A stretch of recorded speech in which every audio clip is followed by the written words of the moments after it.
This here is the unmodified cover, and what you need to do for a roller conversion is to drill this hole here to 33 millimeter. It's currently 20 millimeter, or roughly 20. Back a few weeks later here, and I've now had that hole enlarged, so you level it and you drill it to 33.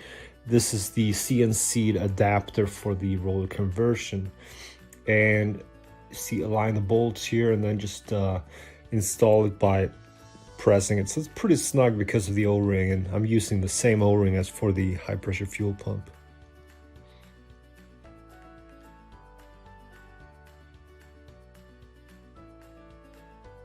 The bolts need to be longer because of the adapter there. So these are M6 80 millimeter bolts.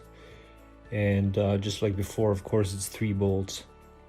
If you look here, which is where the vacuum pump sits, you see the contour or the clearance there is quite good. It's not an issue. And then the roller follower comes off of the Audi RS4 B7, installed like that, and it's going to slide back and forth, driven by the intake camshaft.